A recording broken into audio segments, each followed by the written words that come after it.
Hi, I'm Susan Corbin. I'm Director of the Michigan Department of Labor and Economic Opportunity. In LEO, we work to make sure that every person, business, and place in our state has the economic means to reach their full potential. We really appreciate your participating in today's webinar. We're happy that you can learn about the resources that the state of Michigan has available so that you can support the people in your community as they make it in Michigan. The three pillars of the Make It in Michigan effort are projects, people, and places. In Michigan, we want to make sure that we are a top state for talent, that we have low unemployment, a high labor force participation rate, and that more of our workers are trained and upskilled. We want to make sure that Michigan is competitive in key sectors like research and development, advanced manufacturing, and clean tech, that Michigan is prepared to make the transition to electric vehicles. We want to make Michigan an arsenal of innovation where entrepreneurs and young companies have opportunities and resources to grow and expand. And we want to make Michigan a state full of attractive, vibrant communities so that our young people stay here and we're attracting more people to our state. We're thrilled that this interagency group has come together to share information about important programs and resources available to you in Region 9. We want you to know about all of these programs so that you can support the people in your communities to make it in Michigan. Each presenter will provide details about the funding, services, programs, initiatives, and other resources available to you. Thank you for being with us today. I hope that you learn a lot, take some notes, make new connections between agencies and their staff, and leave inspired to continue the work that you all do to make your communities stronger. Thank you. Wow, that was Susan Corbin, Director of Labor and Economic Opportunity, affectionately known as LEO. I want to welcome everyone to the state of Michigan's Region 9 State Partners Virtual Resource Event. The state of Michigan, under the Michigan Economic Development Corporation, covers various regions of the state, which was called the Prosperity Regions. And several months ago, our team in Region 9 birthed the idea to work together to bring a myriad of resources that cover the entire state of Michigan to you. So our aim during this event is to collaborate, communicate, and connect. Yes, today we are bringing you something unique in this space because you're going to witness collaboration across state departments, and you'll hear some amazing information dissemination. And we are connecting all of them to you. Sitting in our virtual audience today are some of our great municipal leaders from Oak Park to Muskegon to Kalamazoo and even the Upper Peninsula. And you, the people of Michigan, they serve across this great state. I'm excited because we get to share some important information and resources that are vital to you having the type of communities that you deserve. Good afternoon, everyone. My name is Van Adams, your host for today's event and a proud member of the Michigan State Housing Development Authority, also known as Team MSHDA, the outreach team to be exact. And today we have my partners across the spectrum from MEDC, MDOT, MDART, the Michigan State Land Bank, and others. Keep in mind that while you're going to hear from each presenter, we've also allotted time for you to ask questions by simply using the Q&A button located at the bottom of your screen. And we'll have a special opportunity to engage some of your questions immediately after this event. That's right, we're calling that our special 30-minute bonus Q&A. That's right, we want to hear from you. Finally, each presenter will tell you something about their respective areas and will do their best to demystify some of these departments. And at the conclusion of each presentation, there will be a slide with contact information for you to follow up. And we also have a place for you to go called our frequently asked questions. And we'll drop that in the Q&A just for you. So with that, are you ready to go? Well, I'm ready. Let's look at the first thing on our agenda. I believe it's a poll. That's right. We want to engage you and hear directly from you. What I want you to do as we go through our first question is tap on your answer, and you can select the top three.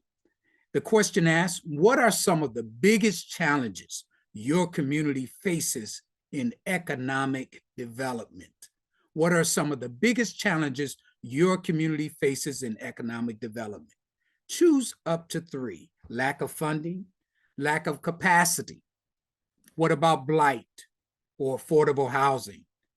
High unemployment rates, social and economic center that a traditional downtown provides, or multimodal transportation for non-vehicular travel, or you can choose other. Go ahead and do that now.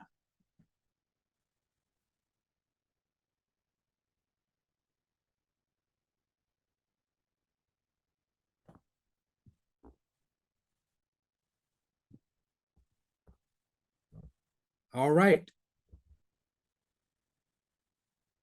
Let's take a look and see what we have. Wow, we have 63% are saying that lack of funding is one of the biggest impediments to economic development in their community.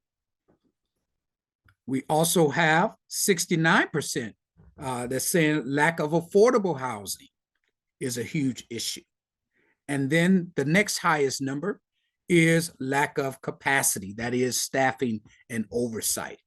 Well, we've duly noted that, and thank you so much for participating in our first poll. We got a couple more that's coming at you as well. But let's turn now to our first presenter. Our first presenter is a leader in helping to foster business and create economic growth across Michigan. Here to tell us more about the resources offered by the Michigan Economic Development Corporation is Mr. Ray Govis. Welcome, Ray. Thanks, Van, for that great introduction. I'm excited to be here, everybody, and thank you all for joining us. My name is Ray Govis. I'm with Michigan Economic Development Corporation. I'm a community development manager for Region 9, and I'm based out of Jackson, Michigan. And I'm here today to review our tools for supporting community development. But just before I get started, I'd like to spend a brief moment discussing the MEDC and really our goal of building a championship economy through regional prosperity. Next slide, please. So just in case anyone's unfamiliar, the MEDC is the Economic Development Organization for the state of Michigan, and it administers a variety of programs, including business retention and development, workforce development, small business support, state marketing through our Pure Michigan campaign, technology and innovation support, and where I work, community development.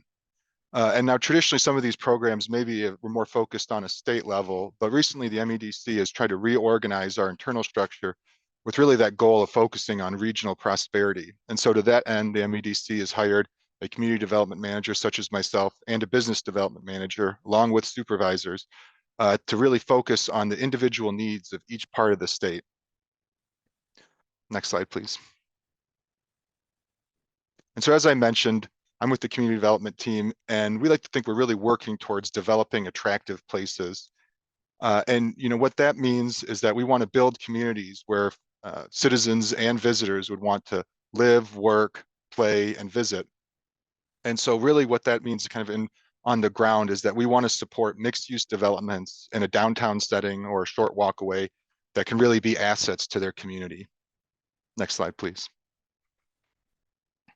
And so to achieve that goal, we have kind of a variety of tools available to us. The first set is what we'd like to call our technical assistance. And so these are different programs that are available to communities. The Michigan Main Street program is one where we have MEDC staff that are working with communities to develop an economic strategy for their downtown or traditional commercial district. We also have a redevelopment ready communities, which is a voluntary no-cost certification program designed to promote effective redevelopment strategies through a set of municipal planning best practices. For communities that have progressed through the Redevelopment Ready Community Program, or RRC, to a certain level, they can access our redevelopment services team, which is a group of experienced MEDC staff who can be a little more proactive in helping to target some of those really challenging development sites that are a priority for some of our communities. We also have a resiliency toolkit that's part of the RRC program that has a series of best practices to help build in resiliency to our organizations, especially following something like maybe a pandemic, where we recognize that if we're going to rebuild, we really want to rebuild with the future in mind. And then finally, we have our developers toolkit, which we recognize that housing and is a need in the state. And to really achieve the goal of addressing that, we're going to have to build capacity. And I'll come back to that more. Next slide, please. So as I was saying, we have a suite of community development tools available to us. These are some of our larger grant or loan programs that are available. The Revitalization and Placemaking Program is a very popular program, which is available to local units of government, nonprofits, or developers. And it can support up to a $5 million grant for real estate rehab, or up to a $1 million grant for place-based infrastructure. Region 9 received $10 million in the last round for this program, but also at the last round, we received $44 million in requests for funding. So you can see it's a very competitive program, and there's a scoring guide available on our website to help determine whether projects would score high and therefore would be selected. This will be a program that will be moving forward. It'll be available moving forward, and the awardees will be announced for the RAP 2.0 the last round in October. Another tool that's probably our most popular is the Community Revitalization Program. And that's a grant or loan program that can support the redevelopment of contaminated, blighted, historic, or functionally obsolete properties in that downtown setting or close by, with up to a $1.5 million grant or a loan up to $10 million total. And this grant can reimburse applicants anywhere from 20 to 50% of the construction or other hard costs incurred as part of a redevelopment. And then the final one I wanted to touch on in this slide is our brownfield tax increment financing. This is a tool where the MEDC, in conjunction with the local brownfield authority, can agree to capture some of the increase in property taxes following the redevelopment or a redevelopment on a contaminated or blighted property to help fund some of the eligible expenses. Next slide, please. So some of those previous tools I talked about were maybe more focused on larger projects or larger communities. And we recognize that we want to focus or have tools available for communities of all different sizes and projects of all different sizes. And so to that end, there's a few programs that I'd like to talk about today. The first one is the Build My Community, which I actually will revisit here in a little bit more depth in a minute. But one that's really popular that we really like is our Public Spaces Community Places program. And this is a crowdfunding grant where a community can apply up to $50,000 in matching funds from the MEDC to activate a public space. And they do this by reaching out to one of our partners, Patronicity, which is an online crowdfunding platform. And then the applicant would work with Patronicity to post their project, develop that community buzz, and get the funding that then the MEDC would match. And this has supported a lot of really interesting projects across the state. And then finally, we have our Match on Main, which is a reimbursement grant program that's really serving to support new or existing place-based businesses by providing up to $25,000 with only a 10% match to support kind of certain eligible activities. But this program is, again, only available to communities that are participating in Michigan Main Street or the RSD program. Next slide, please. And so, as I mentioned earlier, we recognize that, and as our poll reflects, there's affordable housing is a need, and really housing of all affordability levels is a need. And so, to that end, the MEDC recognizes that we're going to have to build capacity among our developers community, and that really means engaging new folks to step into the real estate development world. And so to that end, we've assembled this developers toolkit to provide resources and awareness to individuals who really want to step into the arena.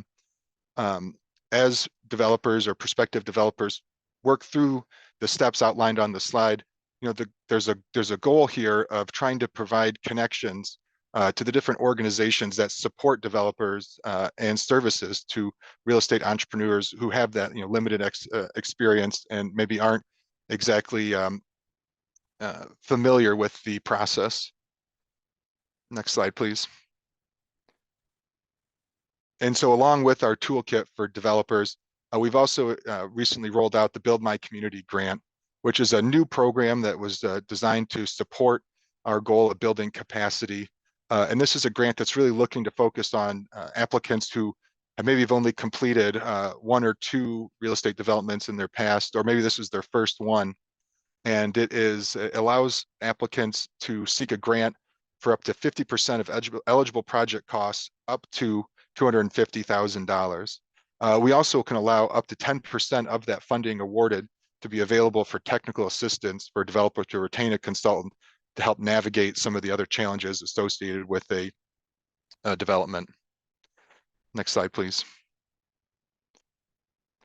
So I covered a lot of programs there. I wasn't able to talk about all of them. I'd be happy to follow up if anyone has questions. You have my contact information here, and I'll be available in the Q&A session at the end of this presentation. Thank you, everybody. Wow, thank you, Ray. I know our audience was very pleased to hear about the myriad of resources that you have available. I really love that one for the small developers, up and coming developers. If you're out there, Ray is your guy. If you need that money for downtown development or that Main Street, Ray is your guy. So make sure you contact him. Let's go to our next presenter, because up next, this presenter comes to us from the Michigan State Housing Development Authority. And if you're like most people, housing is still a huge issue, both here in Michigan and nationally. Are you renting, or are you in the market for a new home, or are you a developer looking for financing to build your project? Pay close attention as our next presenter shares important information and resources about housing. Please welcome Mr. Tommy Scott. Welcome, Tommy. Ben, thank you so much. Again, my name is Tommy Scott, and I'm a proud member of the MSHDA outreach team. Today, I'll be briefly discussing our statewide housing plan, how that plan is being introduced across the state, and I'll also highlight 3 key products and services I think our audience and Michiganders can benefit from right now today. So with that said, let's get to it. Next slide, please. I'd first like to start off with Governor Whitmer and her support for Michigan's first ever statewide housing plan. This is a plan that's comprised of 8 priority focused areas.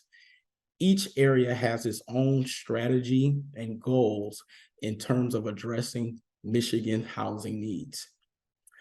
All 8 of the focus priority areas are stated on the slide, but today I like to use the first 4 as examples in our housing continuum, showing kind of how this would work or play out.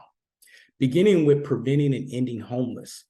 If we think about increasing or expanding homeless shelters across the state, a good example is Michigan's campaign to end homelessness would be a great commitment or example of our commitment to work on this initiative. When we think about older adults housing and supportive housing, increasing more senior living facilities so our wisdom population can have a place to age. This would be a great example. When you think about rental housing, a good example would be vouchers that help offset rental housing. MSHDA offers a variety of products in this realm. Many might remember Section 8, which we now call our housing choice vouchers.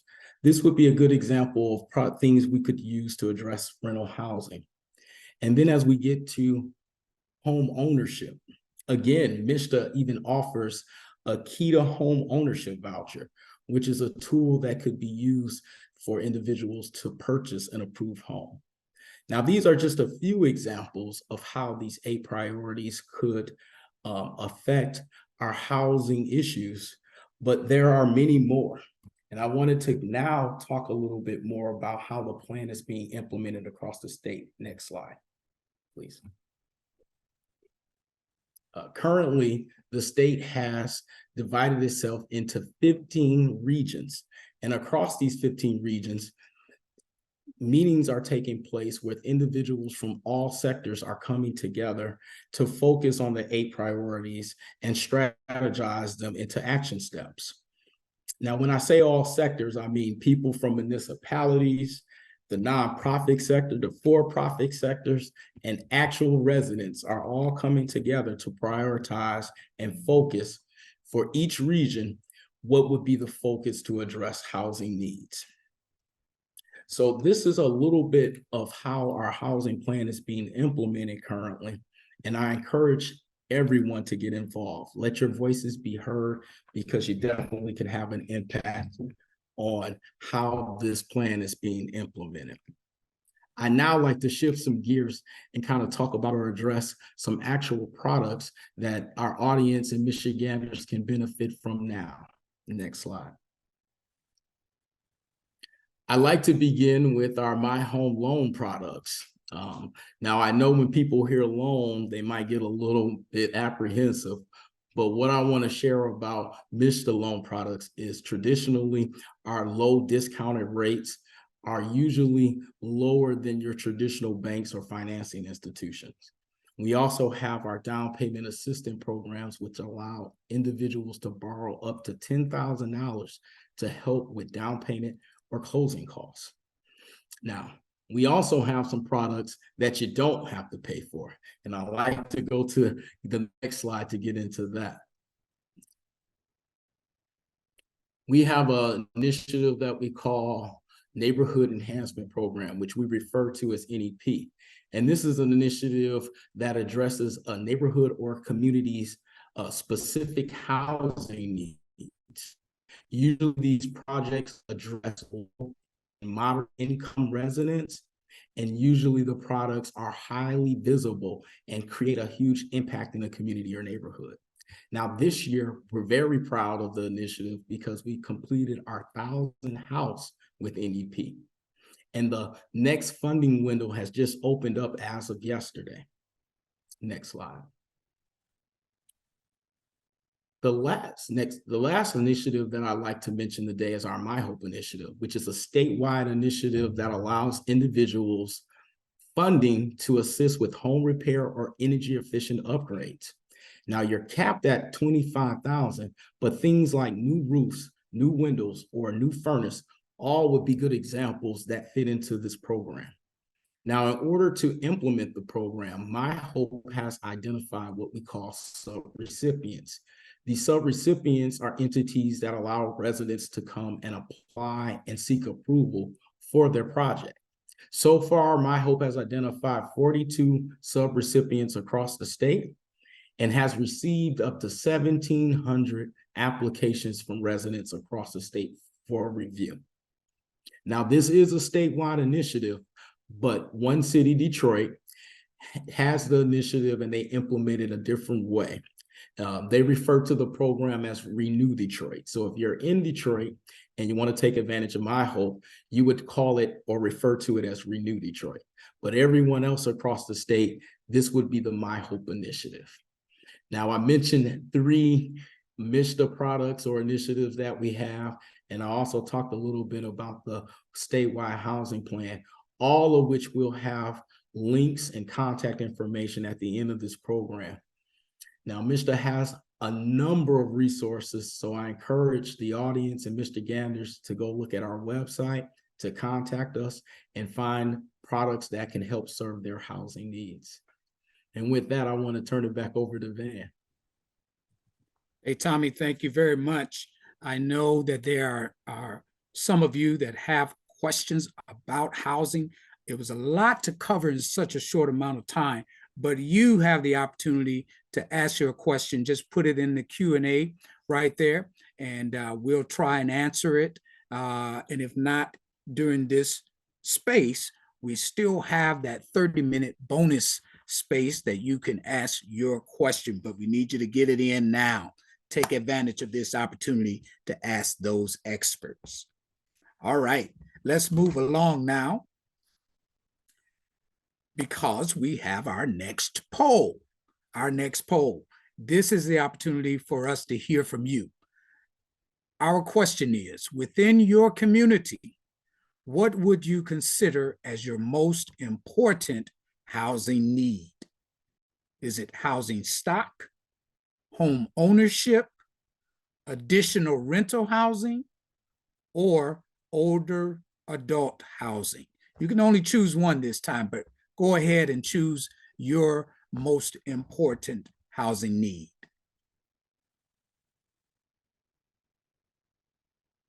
All right, we'll give you a minute, and then we're going to see what the results are. I'm curious to know myself here. All right, what do we have? All right. 34% says that their most important housing need is housing stock, followed by home ownership. Then we have additional rental housing, and finally, older adult housing. Thank you very much for participating. And now it's time for our next presenter, because I don't know if you know or not, but the state of Michigan has its own bank. That's right. The state of Michigan has its own bank. But this bank is not like a Chase or, let's see, PNC or even Huntington. Here to tell us more about this state of Michigan land bank and how you can get to the bag is Mr. Jeff Huntington himself. Welcome, Jeff. Thank you, Van, for that introduction. And yeah, mentioning Huntington Bank, not associated to that though. Hi, everybody. My name's Jeff Huntington, and I'm the operations manager with the State Land Bank Authority. Next slide.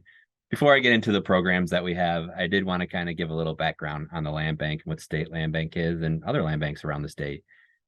First, our mission is to create a positive economic impact to Michigan communities by facilitating productive reuse of land, with a vision of to evolve the practice of land banking in Michigan by empowering local communities through collaboration. Now, I read those out, but simply put, we just want to work with local communities to take underutilized properties in their area and put them back into the productive use, or highest and best use. So that's what we do here at the land bank. And you can see that across our inventory here, we have kind of a scattered inventory across the state. But if you look in Region 9, you can see that each county does have some parcels available. Those are available online, and they can be applied for online by a municipality or even a private individual. Next slide, please. So as I mentioned, there's not only a state land bank, but there are county land banks as well. There are 51 in total county land banks. Also, there's a city land bank, which is the Detroit Land Bank Authority. And if you do not have a land bank, you actually do have a land bank. The state land bank is your land bank, and we're here to help you with any of the tools that a land bank can assist with properties in your community. Next slide, please. The land bank powers and these go to the county and the city land banks as well. I won't go through all these, but picking out a couple, I kind of like the first one. It's a mouthful. Acquire, hold, lease, sell, secure, remediate, demolish, rehabilitate, construct on real property. And that's not an exhaustive list, but there's several things that you can do with property using the tools of a land bank. Expedite quiet title actions. Moving through the quiet title to clear up title issues on property is another thing that the land bank has the ability to do. And one thing there at the bottom, properties owned by a land bank are brownfield eligible. And I know Ray talked a little bit about TIF, tax increment financing, and I think there'll be some more discussion on it with some other departments with the state of Michigan.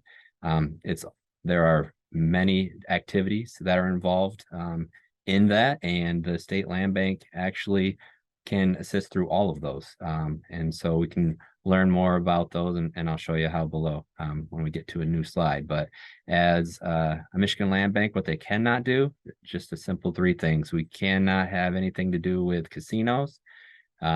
We also cannot, cannot exercise power of eminent domain or condemn property, and cannot levy any taxes, special assessment. So now let's get into the blight elimination program. That is one of our programs right now, and we're kind of right in the middle of it. We're in the rounds 3 and rounds 4, consist of $75 million of federal funding. Now, round 3 is guaranteed funding that was written into legislation for land banks. The top 10 land banks, and that's by total number of properties, are receiving $2.5 million, with each remaining land bank receiving $500,000. This is happening actually here this next month, that we'll be working on agreements so that they can start moving forward with their projects. And they're looking for projects. So if you're in those communities that have land banks, please feel free to reach out to them. The remaining of the funding will go out statewide, and there's going to be approximately $30 million left there. And we'll talk about the activities here on the next slide. Before I get to those activities, I do want to mention that in the areas that are served by a land bank, the land bank is going to act as a lead applicant. So if you do have projects in a county with a land bank, or in the city of Detroit with a land bank, you would contact that local land bank to talk to them about proposing the projects that you have. If you're in an area that's not served by a land bank, then a county, a village, a city, or a township may apply for that funding directly. And we've even had counties that don't have land banks kind of use like a county seat, or the treasurer or somebody like that to kind of funnel the projects through, so that's coming from one source, but that's not required. Next slide, please. Here's all the activities with blight. I know when you think of blight, a lot of people think of demo, but it's actually, with this funding, you can get into the demo, stabilization, or rehabilitation of vacant residential, commercial, or industrial projects. So it kind of goes across the different types of properties that you'll have in your community. And a lot of those you can use acquisition to get a hold of some of these properties if needed. There's also some match or gap funding available for environmental remediation. And if you are aware of these projects, you do have the opportunity to pull up to 8% of admin cost. That would be for the total grant award. Next slide, please. Another one of our programs, and this is available to land bank authorities and local units of government. This is a housing development loan, and this is a short-term loan. We're thinking 12, 18 months or so to build single-family homes. And it's just kind of a flexible loan where you would, if you were approved for the loan, you would be able to, draw down on the loan as you're building the houses. Once it is built and is sold, that's the time the loan would be paid off with 5% interest at that time. So it's kind of a flexible way to be able to, work with the state land bank and get some housing done. Next slide, please. And we do have to go through this in this format pretty quick, and there is a lot to a land bank that we could talk all day about. So we do offer training, and this could be to counties that don't have land banks. This could be to land banks that have been around for a while but maybe haven't utilized the tool. So there's understanding, there's demolition, there's getting into the tax increment financing. We're able to come out and visit personally, or we can also do it virtually. So just give us a call and we can set something up that works for you. Next slide. And that's my time. Again, we're we offer any help that we can provide to use the tools at the land bank. And there's our contact information to contact us at any time. Wow, thank you so much, Jeff. You seem like you have something for everybody here as it relates to the state land bank. And in that vein, let me ask you, if I'm just Mr. Johnson and I'm interested in land that the state land bank has, how would I go about facilitating that process? Or is there somewhere I can go to even find out what properties are available? Yes, we do have a property search online. So you can just go to our website, go to search for our properties, And right there, if you find a property you're interested in, you can click apply right there, and it's free to do. And if you have any questions, you can always give us a call or drop us an email. Wow, I love it. I love it. All right, Jeff is going to be hanging around for our special Q&A session. So if you have additional questions, put that in the Q&A, and we'll certainly direct those to Jeff a little later on. But next up is my good friend here because she represents the Michigan Department of Agriculture and Rural Development. Michigan has a vibrant agricultural industry and offers opportunities on many levels. Some of you out there have those green thumbs, but you want to know more about what the agricultural development is all about. So here to tell us more about the Department of Agriculture and Rural Development is Ms. Terry Barker. Welcome, Terry. Thank you for the warm welcome, Van. Good afternoon, everyone. My name is Terry, and I'm with the Michigan Department of Agriculture and Rural Development, also known as MDARD. Today, I'm going to go over business and community-focused programs and resources within the department. Next slide. MDARD has 6 divisions. Most of these divisions are regulatory focused. Today, I'm going to talk about the one non-regulatory division, the Agriculture Development Division, aka AgD. That division focuses primarily on business and community assistance. Next slide. The Agriculture Development Division has 6 program areas. I'm going to talk about 4: economic development, international marketing, grants, and the Michigan Craft Beverage Council. Next slide. The Economic Development Program is primarily consists of the AgD field team. You can see us all here. So there's 5 of us, and the state is divided up into 5 service areas. We all work one-on-one with businesses and communities and provide food and ag-focused resources and opportunities. We work in collaboration with local, regional, and state partners to support and grow the food and agriculture industry. I'm right there in the middle. I cover Region 10 and most of Region 9, with the exception of Livingston County. My colleague, Kevin Kuhl, who is also a panelist with me today, can be found to the far left of the slide. Next slide. So here's a bit of an overview of our business development strategy. We have 5 main areas. So supply chain connections and creating B2B connections between businesses and communities within the state. Regulatory assistance. We do act as liaisons to our regulatory divisions. We have grant funding. We can provide connections and meeting facilitation. And our MDARD International Marketing Team provides trade and export assistance. Next slide. Here's a list of grant programs that we have at the department.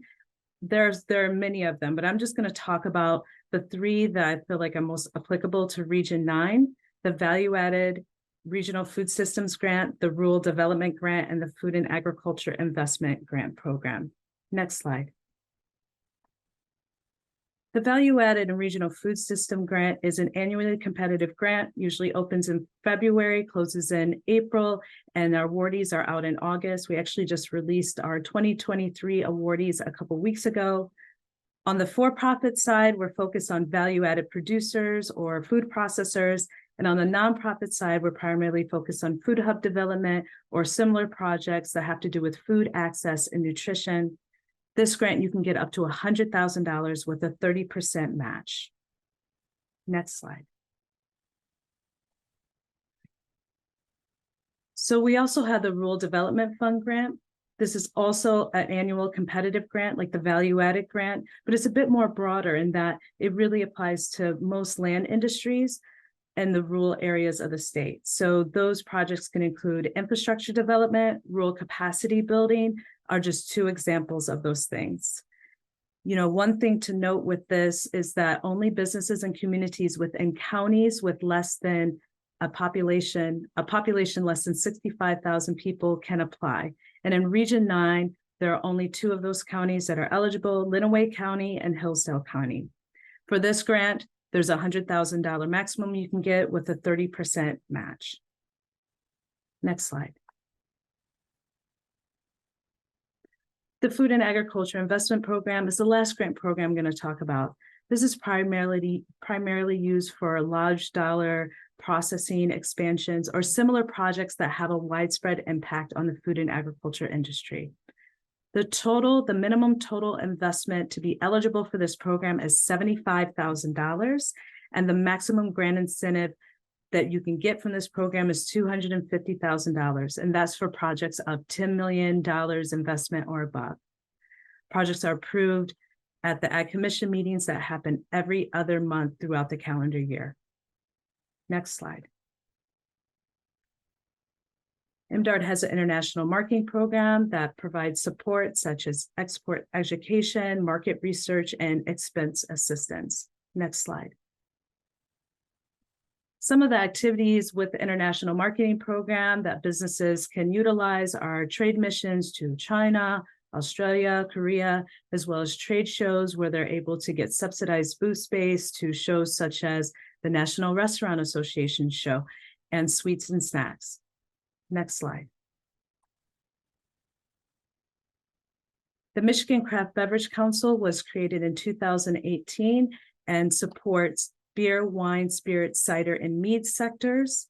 The work of the council primarily emphasizes research, and they have 1 or 2 rounds of research grants that companies and researchers can apply throughout the year. They also oversee the Qualified Distiller Certificate, where distillers that are sourcing at least 40% Michigan grown and harvested grain can get a lower MLCC fee for wholesaling. Next slide. Thank you so much for joining me. I look forward to answering any questions that you all have through the Q&A, through the chat box, or during our bonus session later. And back to you, Van. Thank you so much, Terry. I always get excited when we talk about MDART because it reminds me of food. I'm sorry. I just like to eat too. So we all love food. Yeah. Great job, Terry. I want you, our audience, to make sure you get those questions in to Terry. She is good at what she does, but we want to make sure that we're getting to your issues. So put that question in the Q&A or stick around and we'll make sure we try to address it at our bonus Q&A session. All right, next up, let's get to Sarah Venner and Holden Branch. They are representing Eagle because every day our headlines are filled with news about the environment or the importance of clean water, not to mention energy, green economy, you know it, right? But the Eagle Department, which means the Department of Environmental, Great Lakes, and Energy, is so vital. So once again, here to tell us more about Eagle is Sarah Venner and Holden Branch. Welcome, Sarah and Holden. Thank you, Van, and good afternoon, everyone, and thanks for joining us. My name is Sarah Venner, and I am a Brownfield Coordinator with the Michigan Department of Environment, Great Lakes, and Energy. And as Van said, I have my colleague Holden Branch with me today, and we're going to talk about a high-level overview of Eagle's Brownfield program and department-wide incentives. Slide, please. So the goal of this portion of the presentation is to explain what Eagle does and the role Eagle plays in your community, touch on Eagle's Brownfield program incentives, and to provide resources for additional information on Eagle's department-wide grants and financing. Slide, please. So what do we do at Eagle? So Eagle stands for the Department of Environment, Great Lakes, and Energy, and our mission is to protect Michigan's environment and public health by managing air, water, land, and energy resources. So we are regulators, educators, researchers, technicians, and scientists that work within our many divisions and offices to protect Michigan's most precious resources. Slide, please. With regard to community development and the program that I work in, the goal of Eagle's Brownfield program is to assist with environmental hurdles related to contamination that may hinder redevelopment. Eagle's definition of a brownfield is a property that is known or suspected to have subsurface or below ground contamination. Projects that are a good fit for Eagle's brownfield funding meet all of the following criteria. So 1, they have an environmental benefit, and meaning that the project will clean up contamination and or make the property safe for reuse. 2, it will have an economic benefit, meaning that it will create jobs and increase the tax base. And 3, have a community benefit. So we want to ensure that the locals are in support of the redevelopment and that it will positively impact the community. So the pictures that I have on the screen right now are before and after of a successful brownfield project in Lansing. So it was a former auto repair and car wash facility that caused subsurface petroleum contamination. And the after photo shows the successful mixed-use development with commercial and residential space. Slide, please. So next, Holden will talk about our program incentives. Thanks, Sarah. Yeah, so I'm going to hop right in here and talk about our incentives. So we have 3 main programs. And so I'll start with our grants. We have a grant program where we can award up to $1 million. All of our money must flow through a local unit of government, and you'll hear me later on call them a LUG most likely, as that's the acronym we often use. So all of our money must flow through a LUG, whether it be a grant or a loan, both of which can be awarded up to $1 million. Our grants, the only caveat with those is it has to have a secure development project. So whether it's in the works or there is a development agreement already signed, that's fine. And it has to have measurable economic impacts that are greater than the grant award. Our loan terms are 15-year term with no interest for the first 5 years. And that is no interest and no payment for the first 5 years, sorry. And then our interest rate is 1.5% interest. Act 381 financing. So TIF, as you'll call it, so tax increment financing, is a financing tool often used by local governments used to reimburse developers for the cost of eligible activities on their eligible brownfield properties over time. A key note here with that one is this is not funding upfront, so that is payback over time. So it uses the incremental increase of a property's taxable value to pay back those eligible activities. In order to utilize this tool, you have to have a brownfield redevelopment authority in place. And then our last one is the Brownfield Site Assessment Program. So this is a free program that we use to perform investigations or assessments such as your phase 1, phase 2, BEAs, hazardous material surveys, or planning to comply with due care policies. This really helps get the first steps of a redevelopment project, down the road a little bit, and or it could be used to help facilitate the sale of a property that, might be sitting in a local land bank or something like that. With that BSA, the Brownfield Site Assessment Program, anyone is eligible to apply. Local units of government, LUGs, developers, nonprofits. The only caveat is if it's not the local unit of government applying, we have to have a letter of support. Next slide, please. So as you'll see here with the map, there is a brownfield coordinator such as Sarah and I across the entire state. So if you have projects in other areas other than Region 9, you can either reach out to one of the individuals above here, or you can reach out to Sarah and I, and we're pretty good at getting everybody in contact with who they need to be. So brownfield coordinators, what we do is we communicate probably more than we should sometimes with local units of government, general public, developers, environmental consulting firms very often. We're very eager to help. Customer service is a big thing that we pride ourselves on. So we want to make sure that even if you don't have questions that are related to us, we do our best to make sure you get put in contact with who you need to be in contact with. Next slide, please. So we're going to step away from the brownfield program for a second here. So this is a much broader topic. So this is the screen you're seeing here is a screen capture of the Eagle website, and it has a list of opportunities for various grants. You can use the link that's there on the slide, or you can actually just Google search Eagle grants and it should pop right up for you. And this site contains information regarding applicant requirements, brief description of what the purpose of the funding is for, all those nitty-gritty details that you need to know about for a grant program. Last I checked, there was about 22 different funding opportunities. So I strongly advise you go over there and take a look at it. Next slide, please. So here is our Eagle grant and loan financing dashboard. This is a helpful tool. It helps visualize where all of our the state's funding is dispersed from Eagle to local municipalities or other entities. When you're on this dashboard, you can use different filters, and so you can filter out. So you could see, program that's funded, award amounts, and award types. Next slide, please. All right. So if you have questions, feel free to reach out.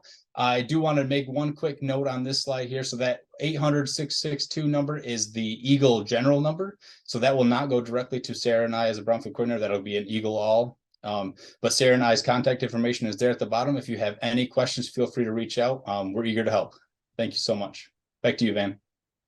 Thank you, Sarah. Thank you, Holden. That was fantabulous. Brownfield is no longer a dirty word. Let me tell you, because they have the resources to help your community to clean it up. And that's what we want to do, put that land into good use. All right, let's move along here, because right now, particularly around the spring and summertime, it reminds us a lot about how important our natural resources are and how rich Michigan is with natural resources to enjoy. How much do you know about the Department of Natural Resources? That's the question I have for you. How much do you really, really know? Well, here to tell us more about the DNR is Clay Summers. Welcome, Clay. Thank you, sir. I appreciate that warm welcome, Van. And you walked right into the first part of my comments, was that Michigan is rich in natural resources. When you look across the state of Michigan, the number of lakes, both inland and being surrounded by our Great Lakes, as well as the amount of state parks, state forests, and other green protected spaces across the state that we have, we are very, very fortunate as a state. When we talk to our colleagues across the other states, they are jealous of what Michigan has.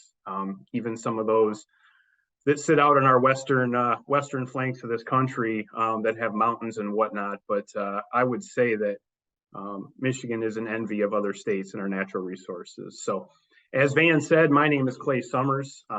I represent the Department of Natural Resources Grants Management section, and we sit within the Finance and Operations Division of the DNR. I'm going to go quick because we've got a lot of programs that we stand up, but I'm going to try to do my best to get you through some of the public-facing grant programs that we manage throughout the DNR.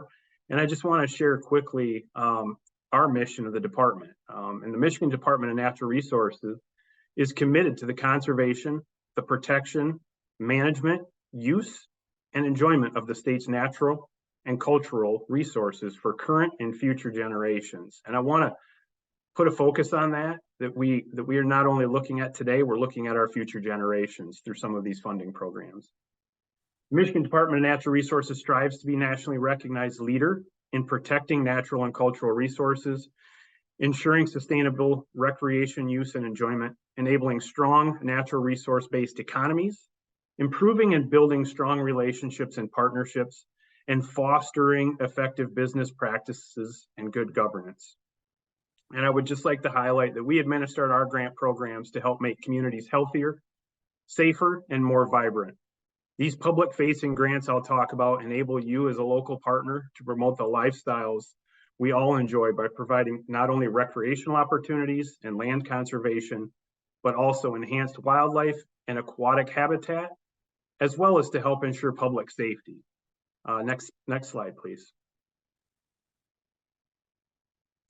So I'm just going to talk about our grant programs kind of in 4 buckets here. From the recreational standpoint, our aquatic and wildlife habitat programs. We also have forestry, which includes an urban forestry program, and then some of our law enforcement and safety grant programs. Next slide, please. First and foremost is our recreational grant opportunities.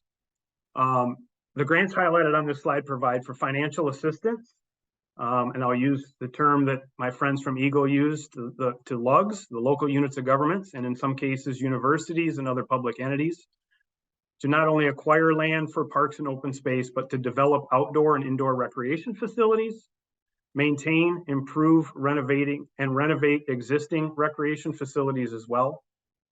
I would say that each one of these programs has specific criteria for eligible projects and who can apply, as well as a specific application deadline, as well as minimum and maximum grant requests for each program. Some of you, if you're working in a local unit of government or you have contacted your local parks and recreation agency, you know that many of our programs also require a 5-year recreation plan to be on file, which is really that resource that helps the department understand what your community's 5-year goals are, and it qualifies you in some instances for the grants that are available. Within this slide, I want to highlight one specific program. It would take me all day to go through each one of these, but one of the ones that's kind of most known to our state and is very unique. We're the only ones in the entire United States that has a program like this. That's our Michigan Natural Resources Trust Fund. It's about 8 down on the slide here. And the Michigan Natural Resources Trust Fund was established in 1976. We've got a long-standing history there to provide permanent funding source for public acquisition and land for resource protection and outdoor recreation. Funding is provided by revenue derived from the royalties and sale and lease of state-owned oil, gas, and mineral rights. So again, the funding that comes for this program is not in any way, shape, or form coming from the state of Michigan's tax base. It's really a partnership that was created by some really smart people back in the day to leverage the oil and gas and mineral rights that are being extracted from Michigan state-owned properties, and then allowing both acquisition and development across the state of Michigan to put back into the natural resources. So over the course of the history of the trust fund, it has awarded over $1.3 billion with a B dollars in grants to local units of government and state agencies for projects throughout all 83 Michigan communities. So every single county within the state of Michigan has been granted an award through the trust fund. Of this total, $280 million has been invested in trails. In excess of 1,000 public parks have been acquired or developed, or both. Other projects that have been funded include things like your local ball fields, boat launches, trailheads, much needed restrooms, and many other amenities that happen every day in your local park systems, for a total of 2,832 trust fund assisted projects since 1976. And I just want to highlight one thing with the trust fund for the development side. So we've got development and acquisition. There's 2 different ways that you can apply as a local unit of government. You can apply for a development grant, which has a minimum of $15,000. And this year, in our next cycle of 2024, the maximum is going from $300,000 to $400,000.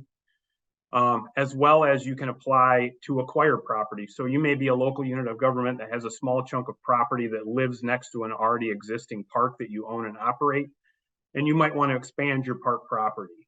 You might have a willing seller, and you do have the ability to apply through the trust fund for acquisition to help to complete that sale. Next slide, please.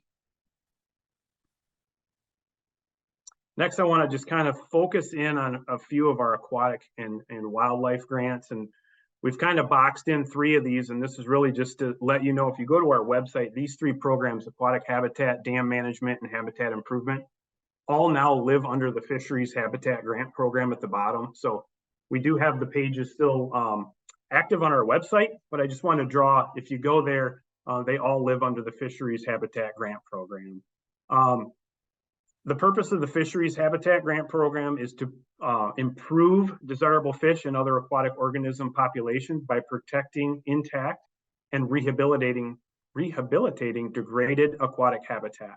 So eligibility for that specific program is any local, state, federal, as well as tribal units of government, as well as some nonprofit groups. Within our wildlife habitat program, the primary goal of this is to enhance and improve the quality and quantity of game species habitat in support of specific goals from the Wildlife Division strategic plan, their guiding principles and their strategies. So that one stretches between both grants management as well as our wildlife division. and to manage habitat for sustainable wildlife populations in our ever-changing environment. And the same groups are eligible for this grant as well. It would be any local, state, federal, tribal unit of government, some profit and nonprofit groups. And in this case, there are some individual property owners that do qualify for the wildlife habitat grant. The last one on this slide I do want to cover is our Michigan Invasive Species Grant Program.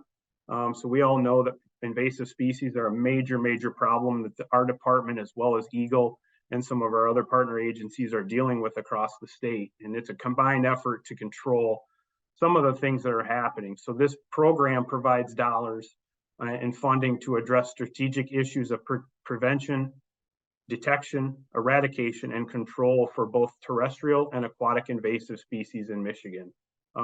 We put a high importance on this one, and I would advise anybody to get a hold of us or contact us from a local perspective if you're dealing with aquatic species in your community. Next slide, please.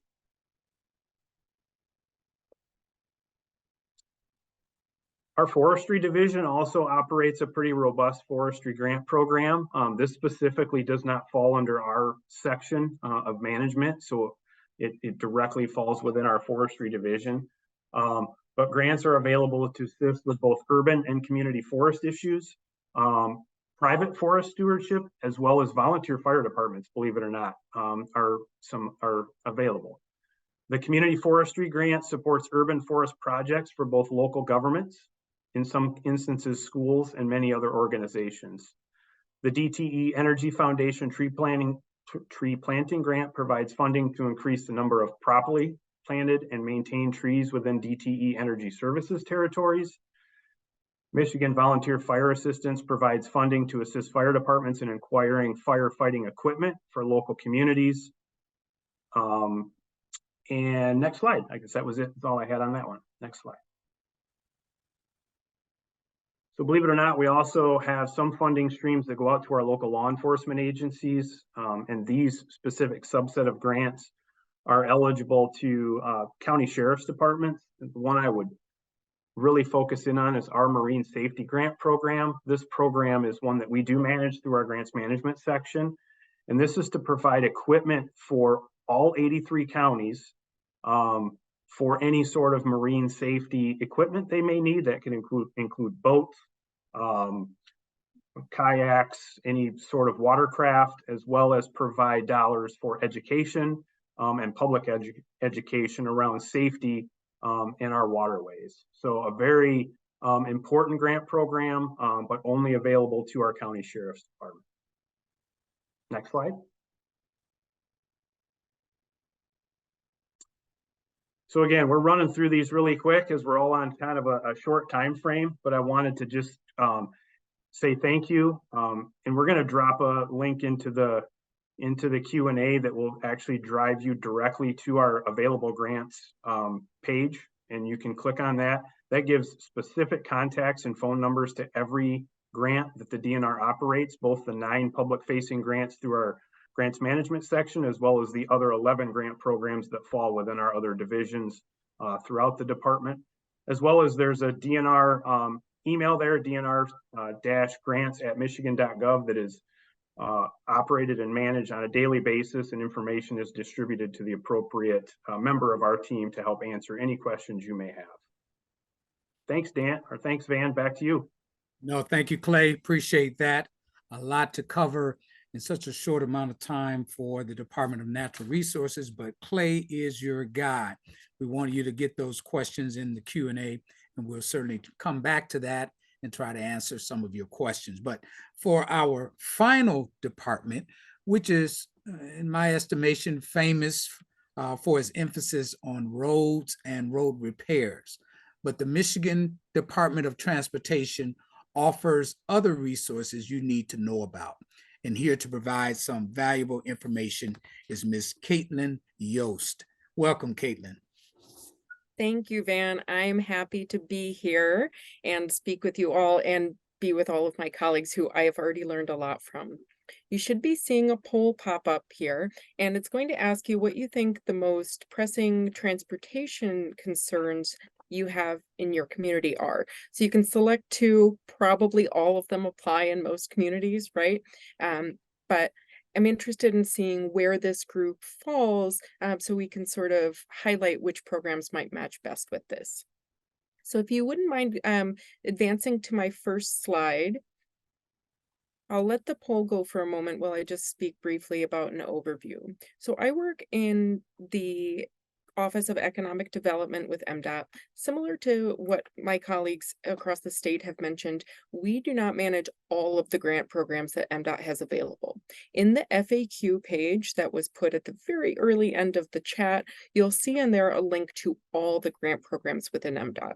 But the ones that come through our office that I'll speak about today are the ones that are focused on economic and community development.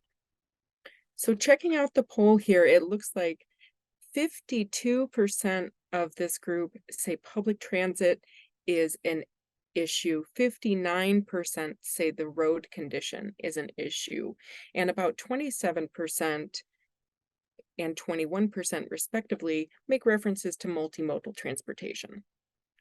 So I'm happy to say we have programs that can help address all of these. So we can go ahead and move on from the poll. The first program I'll talk about today is a federally funded program called the Transportation Alternatives Program, which we call TAP. Now, you may anecdotally know this as a trails program, but we do a lot more than just trails. So I like to think of this as multimodal connections to get to people from where they live to where they need to go, whether that be core services such as medical facilities and grocery stores, to school, to work. That's what we're here to do in a multimodal way. So we are looking at building bicycle and pedestrian facilities, whether those are on or off road, and we can also help facilitate public transit. So we can build new bus stops, we can enhance existing bus stops to make them universally accessible and to also make them comfortable with shelters and benches and appropriate lighting for safety concerns.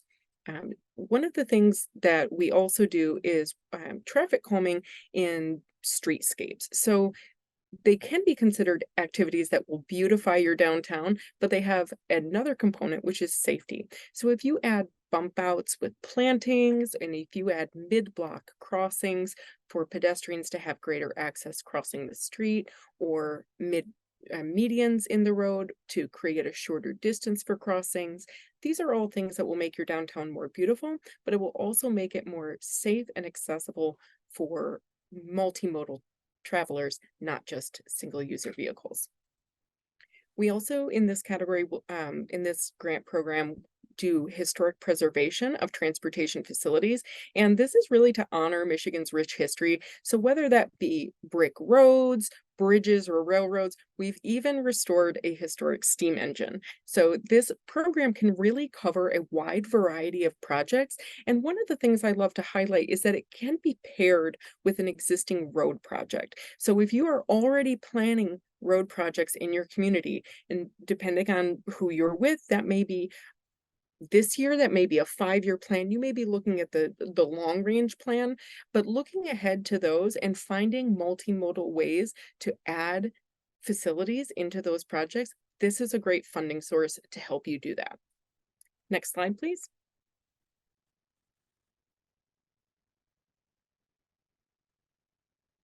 So the Safe Routes to School program is a subset of the Transportation Alternatives program.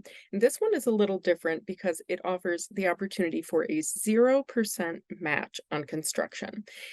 Part of that comes with an intense planning process. So what we ask people to do as part of that planning process is organize a walk, bike, and roll to school day for your community, where we get everybody out and have them travel from where they live to the schools that they're going to, so that we can help identify gaps in infrastructure and where we need to fill those gaps with the appropriate types of facilities, so that we can help get all of our young people from home to school and back safely. Next slide, please. The Transportation Economic Development Fund has categories A through F. Unlike the ones that I just talked about, these are state-funded programs, which means if anyone is here who works in road construction, you know that the the red tape is a little less with state-funded programs. So categories C, D, and E the funds are distributed by formula distribution. So those aren't competitive grant programs. Those will go directly to eligible entities divided based on demographics and population. But categories A, B, and F are competitive programs, and those come through our grants office. And so we'll talk about those today. Next slide, please. So we'll start with category A. And one of the simplest ways that I like to define this is if there is a company in your area that's either looking to build a new facility or expand an existing facility, but there's an issue with the roads that would prevent them from making that investment. Maybe it's condition, maybe it's capacity, maybe it's road safety, maybe it's all of the above. If the roads are factoring in to securing that economic investment, we can help provide grant funding to fix those roads. Now, we do focus on target industries. This program was created by statute, and at the time it was created, these are what our legislature decided were target industries of focus for Michigan's future economic growth. So it would need to qualify under one of these, but if it does, then we're happy to help you build with that expansion. Next slide, please.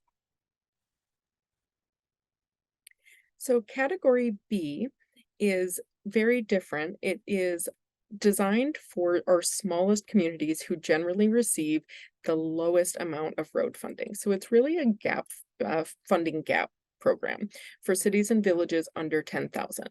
One of the unique things about this program is that we will do almost everything except routine maintenance or build new roads, but we can do everything in between from preventative maintenance all the way up to full road reconstruction. It's a $250,000 maximum with 50% match, but that match can come from anywhere, including your existing road funds. This program has been so popular, we spend the entire amount of our funds available every single year. It's really made such a difference in our Michigan communities. It was scheduled to sunset in 2023, but thankfully the legislature reinstated it for an additional $25 million. We anticipate that we'll issue a funding decision for the current applications shortly in the next couple of months, and we'll have another call for projects next year for construction in 2025. Next slide, please. Category F is designed to help create secondary all-season routes. So when we were talking about all the industries we have around Michigan, and when developers are looking at perhaps a brownfield site to move into, and we're working with the MEDC to attract developers into our regions, those locations may not be directly next to I-75 or I-96, but we know that in order for Michigan to get our goods and services to market, we need to provide access for them to get to those major artery routes. So the secondary all-season route is helping get them from the farm to those main highways with all-season roads that don't have weight restrictions and other such issues that can prevent all-year operations. Next slide, please. This is our only loan program. So all of the ones I've mentioned before are all grant programs. This one is a loan. It's called the State Infrastructure Bank, and you won't find a loan with cheaper interest than this, I don't think anyway. It's at 3.25% right now, and we have really flexible repayment terms up to 20 years, and including 5 years, up to 5 years of 0% interest in the case of emergencies, like Monroe County and Wayne County are currently facing with flooding. These can be used for any transportation project that qualifies under the USC number 23, which is on our website. I recommend looking at that because we don't do necessarily work on water mains, but we can do some storm sewer work. This is a fund that was used in Midland when the dams broke there, when you are facing an emergency and you just don't have enough available cash flow to help get things back in order. This is a great place to look. Next slide, please. So in MDOT, these are the regions that you see here. This is how MDOT divides all of our regions.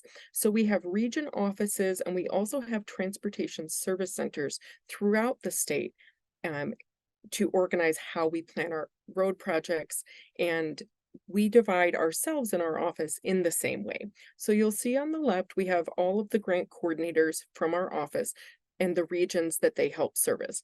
Now you'll note that I cover the TAP grant program for all 7 of the SEMCOG counties. So that's one program where this doesn't strictly apply.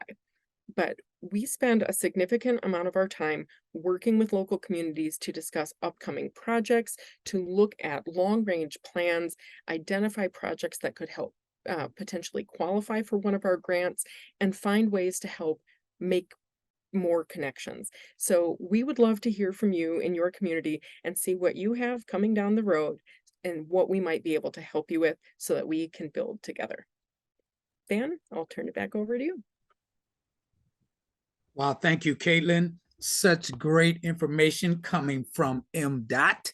I tell you, there's a lot to cover there. And certainly if you have specific questions for Caitlin, go ahead and put that in the Q&A.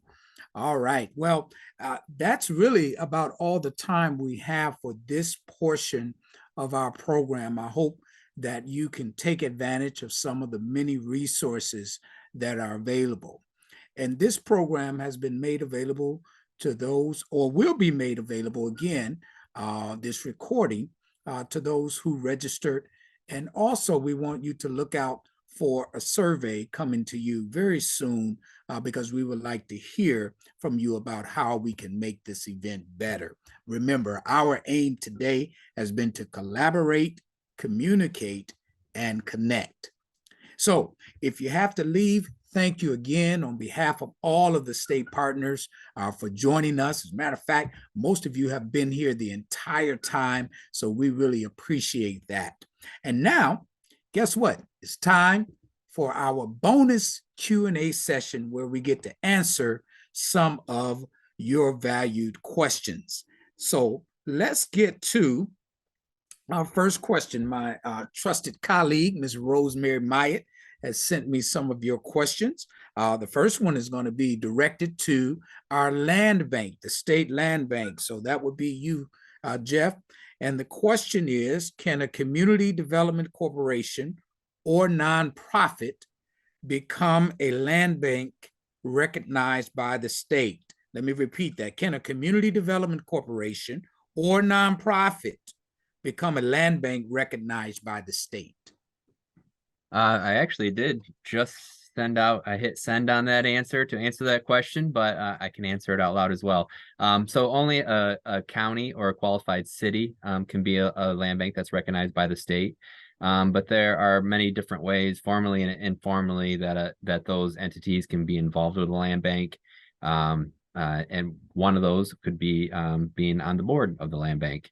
So land bank boards can be set up in different ways for each situation. And so that's one way, but I let that person know that they can call me anytime, and we have people here that would love to talk about that and can talk about it exhaustively. So excellent. I did have another one here, Jeff, and you may have answered this also, but for the benefit of our audience learning, you can share out loud. But the question is, it said, my situation is a bit different. I purchased property and would like to obtain a loan to help me build a home with sewer, septic, well, and driveway in the Genesee, Clayton Township. Please direct me accordingly. Sure. So some of these questions I do need a little bit more information on. So I would say that please just give me a call and you can reach out to me. The contact information will be given. I'm at 810-931-8592. And I can get you to the right person. All right. Excellent. All right. Let me turn my attention to our folks over at Eagle, because we have a brownfield question here. Where are my Eagle folks? There's Sarah. Sarah and Holden. The question is, how would the brownfield tax work for vacant billboards? That's an interesting one.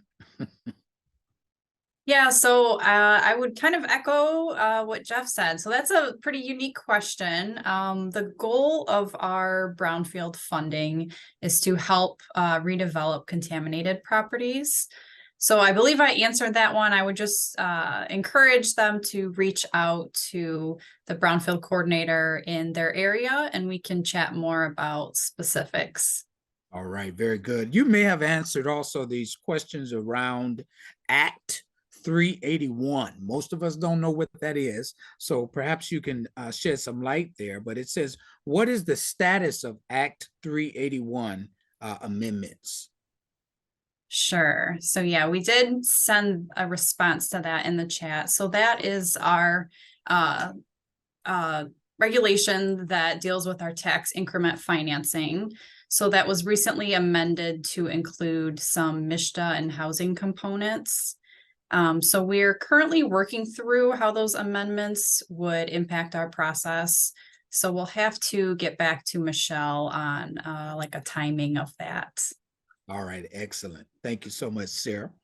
I think this next question is to MEDC or to the land bank. It says, from this presentation, who would I contact about DOE or DOE needs in community to MEDC and land banks for daycare usage?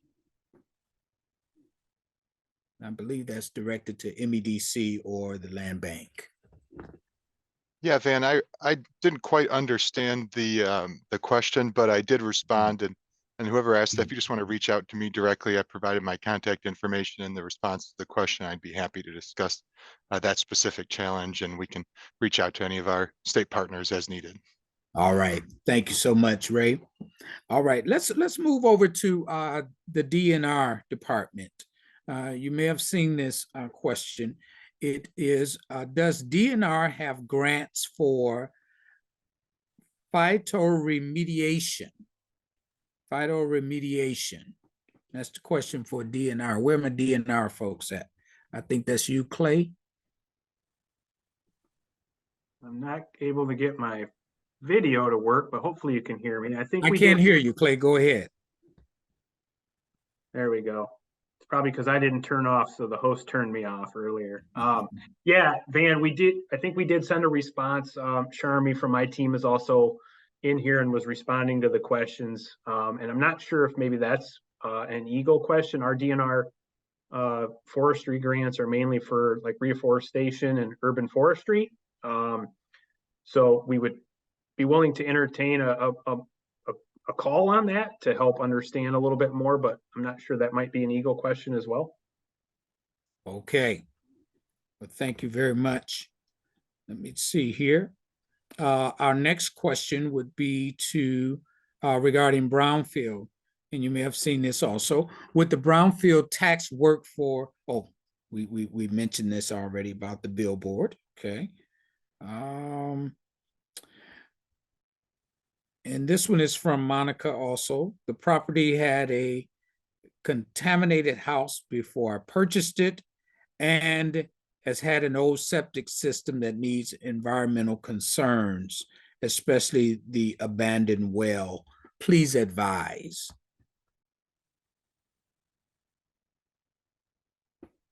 So I think that Holden took a shot at that one. So that one, I believe it is a little bit more focused on the local health department, at least for handling the septic system. But again, I would just encourage whoever asked that question to reach out to either Holden or I, and we can help facilitate any other resources for that scenario. Okay, thank you so much, Sarah. Now, I'm not sure who to address this next question to, but you may have seen it. It comes from Laura. My main profession is real estate, she says. And with our aging and low-income demographics, what I am finding is the need to legally allow golf carts on our multimodal pathways or roadways. The electric bikes and golf carts are becoming a need to be included in our non-motorized access projects. I know they have motors. So that may be you, Caitlin. I'm not quite sure what the question is, but it sounds like they want to introduce more multimodal ways of transportation in their community. Any response there? Yeah, definitely. I see this around the state, honestly. This is the reason I think she's asking is because most federally funded transportation projects, if it's defined as a non-motorized path, and I won't bog everyone down with a bunch of design details because that is a whole other ballpark. But if it's designed as a non-motorized path, then unfortunately those items, the golf carts and electric bikes, don't qualify.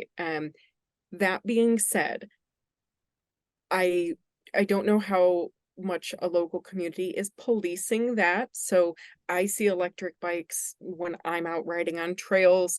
As long as people are behaving respectfully and using the trail how they should in the manner it's intended, I think most people will accept that, even if the official tagline would be that they aren't necessarily allowed. That being said, this isn't probably not just in Michigan. This is probably a much bigger conversation, and we are likely in the future going to see some of the design standards be updated to include guidance for that type of transportation mode, but also the funding parameters. So oftentimes with federal funding, there are quite a few rules on how the funding can and cannot be used. And I imagine that we'll see some of those changes coming in the future as this becomes more prevalent in more communities around the country. Thank you, Caitlin. Stay right there, Caitlin. You may have seen this with this question also, which says, are there small grants for mobile home parks for roads? Yes, I did see that, and I threw out some options there because if you were to call me, some of the first questions I would ask would just be understanding where is that mobile home park located in relation to core services? Are you looking for public roadway improvement? What are the demographics of your community? What's the population? Because all of those factors are going to help determine which of our grant programs you might be eligible for. So there would be a lot of detailed questions to dig into to find out. So I put a variety of options in there, noting some exclusions. And I think this is why I encourage people to reach out, because we love to have these conversations, and I would be happy for you to reach out to me and we can dig into your specific situation. That's right. We got to show some love to the mobile home parks out there now. All right. Everyone needs transportation. Absolutely. Everyone needs to get where they're going. So there you go. There you go. Thank you, Caitlin. We'll see if we have you back soon, depending on these questions. I think this next question is for MEDC. It says, are there any funding opportunities for small businesses looking to provide housing solutions for seniors? This might be missed, I'm sorry. ALF or group homes, etc. Anyone from Mr. want to try to tackle that? Let me repeat that. Are there any funding opportunities for small businesses looking to provide housing solutions for seniors, group homes, etc.?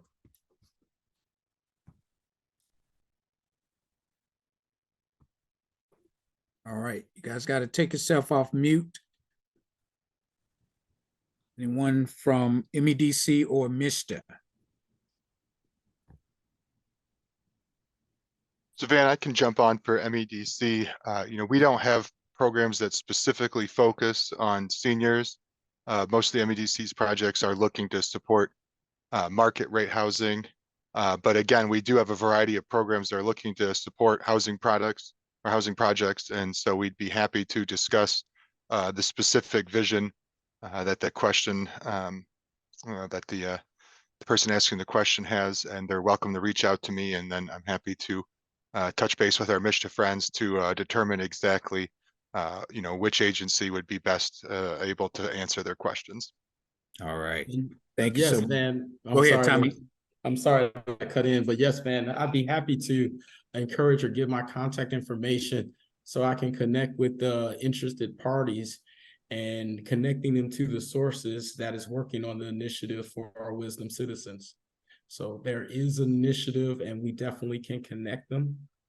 And I'd be happy to provide my contact information, which I think was in one of the slides. But again, I can verbally give that. It's 517-582-3018. And I encourage the individual or individuals to contact me directly, and we can get you them answers in regards to that initiative for our Wisdom citizens. Thank you, Tommy, because there was also a question as to how a person could access the My Hope application. So can you give your email or phone number? I sure can. My email address is Scott with 3 T's, SCOTTT 23 at michigan.gov. Again, that email address is Scott with 3 T's, SCOTTT 23 at michigan.gov. And I'd be happy to connect you to all of the things that we spoke about today, including our housing plan and how we can get you connected and the different meetings that are taking place in the regions as well. All right, great. Thank you so much, Tommy. Thank you. There were a couple questions earlier in regards to how to access the Build Michigan Community Grant, and that was addressed to you, Raymond. You may have answered that person already. How to access the Build Michigan Community Grant application. Yeah, I can respond to that question for the rest of the folks still on. All of our grant application documents are on our website, myplace.org, and then you can search for programs and it'll show the different programs. And maybe I didn't mention this enough in our presentation, but there's a lot of great support material there, including program guidelines that really get down into the nitty-gritty details. So I'd highly recommend folks that are interested in engaging with the MEDC's programs to start on the website, look through what's available, and then you can find my contact information in this presentation on the MEDC website, or we'll be able to provide it to you. So thank you. Great, great. You know, and I want our audience to know that all of our presenters are very accessible. So don't hesitate to reach out to them, send them an email, or pick up the phone and give them a call. This next question is to you, Jeff. You may have already addressed it, but the person wants to know how to access the SBLA Housing Development Loan Application. How to access the SBLA Housing Development Loan Application. I would say to just give me a call. We can talk about what you're looking to propose, and then we can send out an application from there. All right, great. Thank you so much, Jeff. I want to move over to our good friend Terry over there at the Department of Agriculture and Rural Development. Terry, what do you offer for some of those smaller developers or smaller entities on the agricultural side that want to turn more of their product into a business or just need some of that assistance? Anything for them?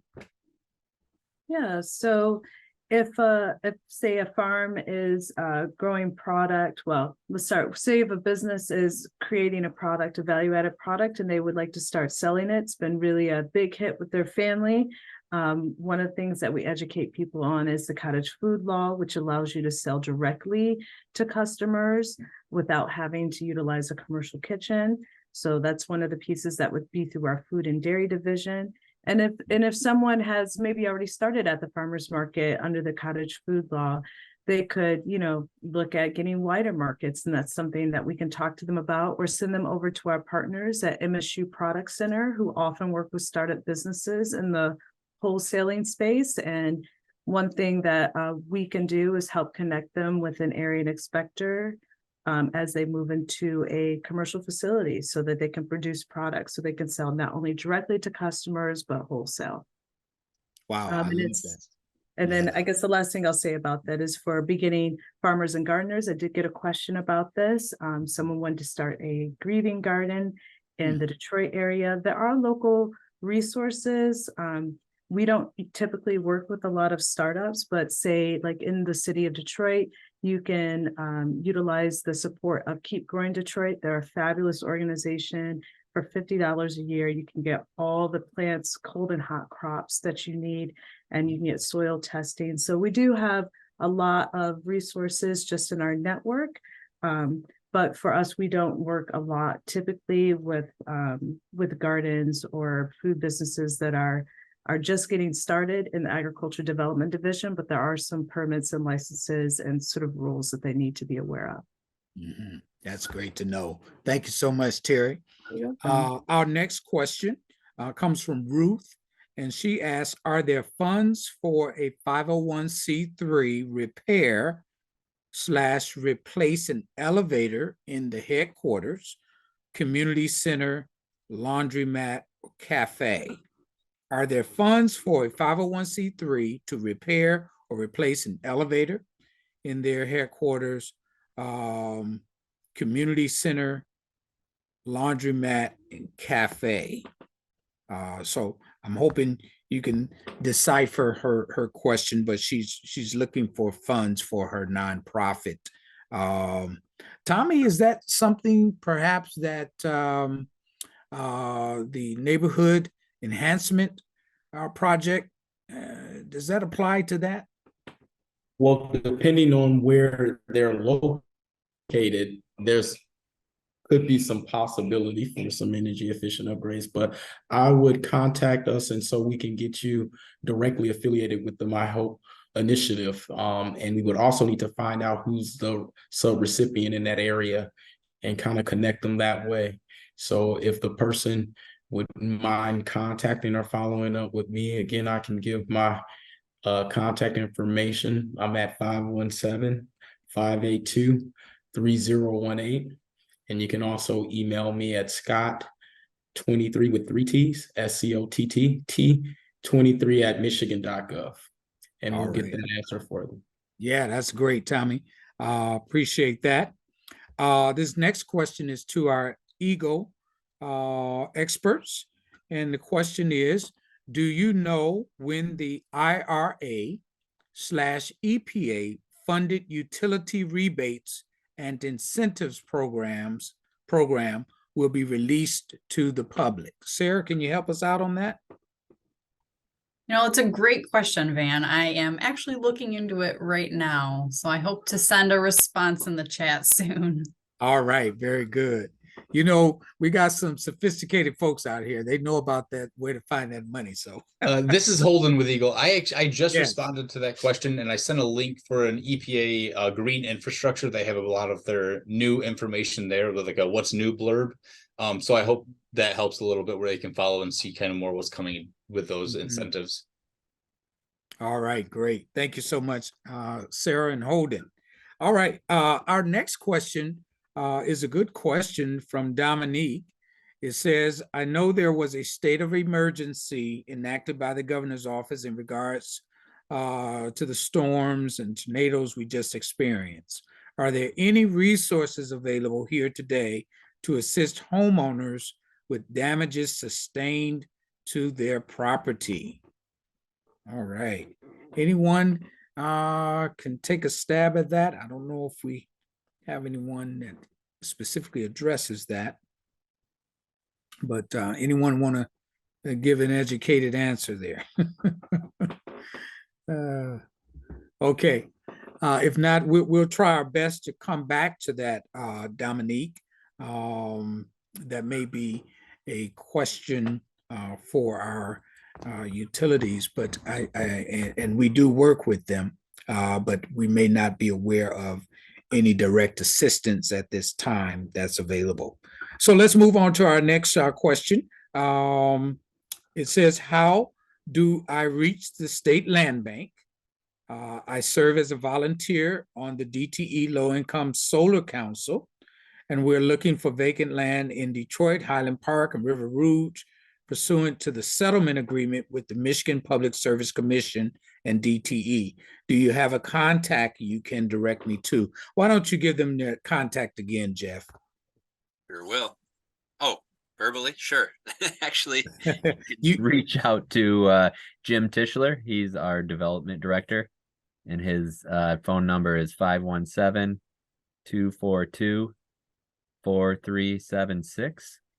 Mm-hmm. And I have provided the email as well. It's Tischler J2, so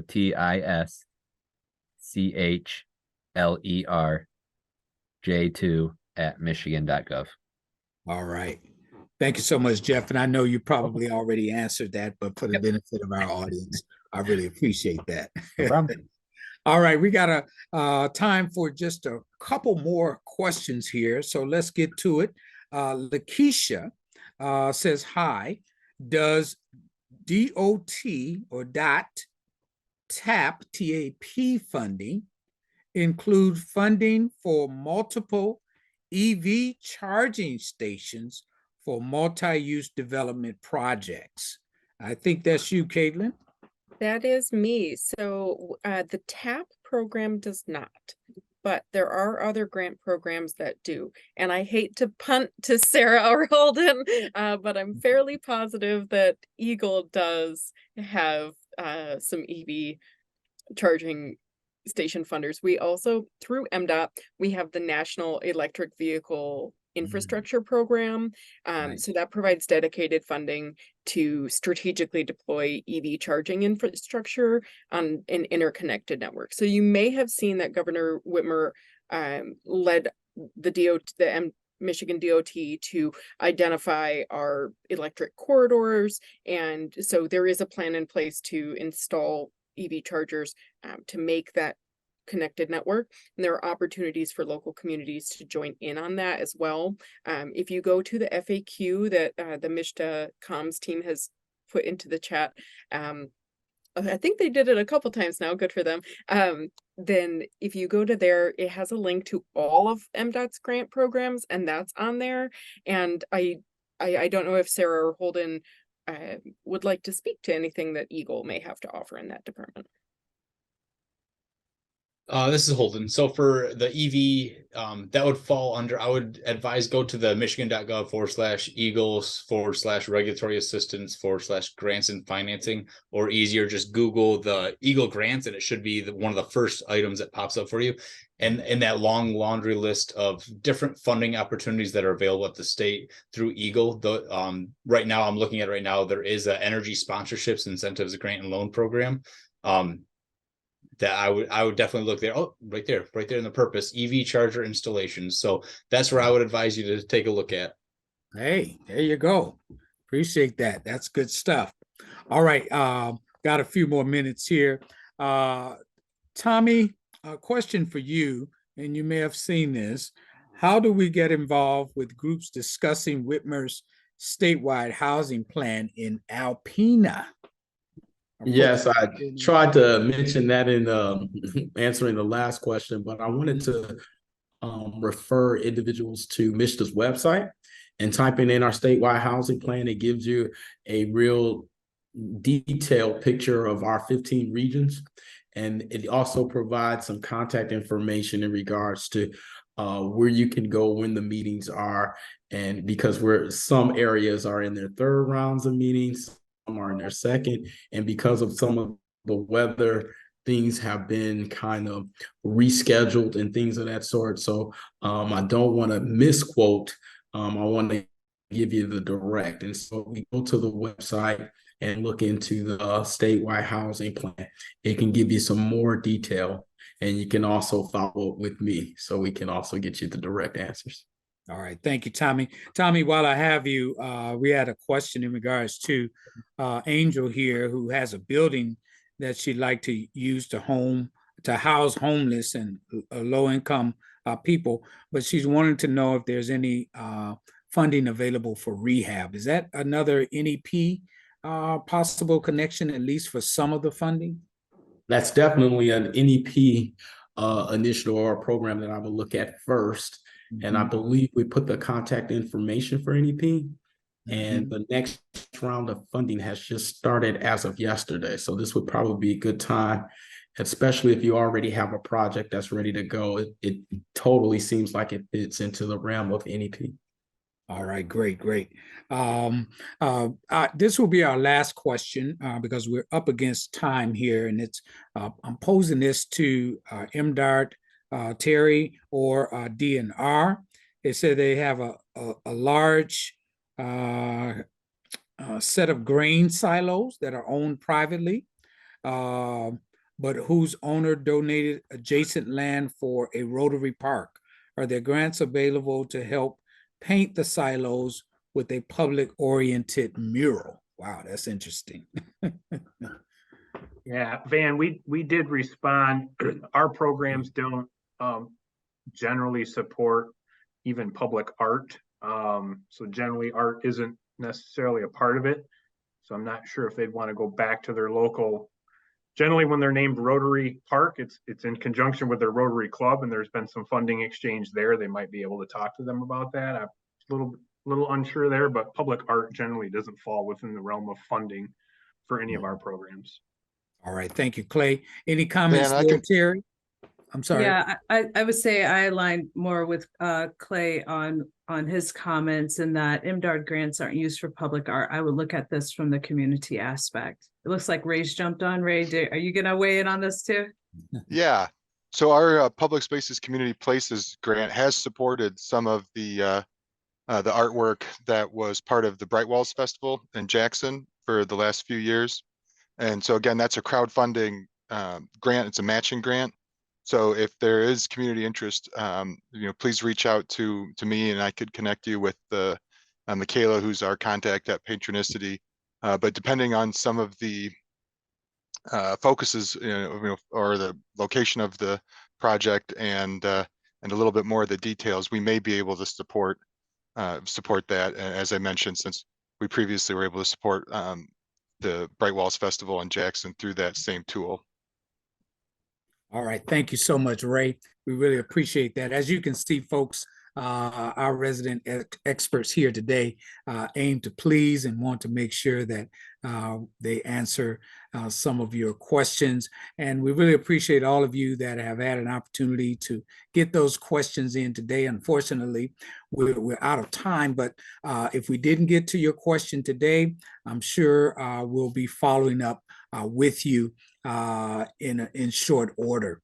So at this time, I want to give a shout out to our comms department, who did a stellar job today on the tech side. We really appreciate them, and to all of our partners for doing this spectacular event. We hope to come to you not too distant in the future and bring additional information, because we want to make sure that the resources are getting to you. So with that, look for that survey soon. Thank you again for joining us, and have a great day.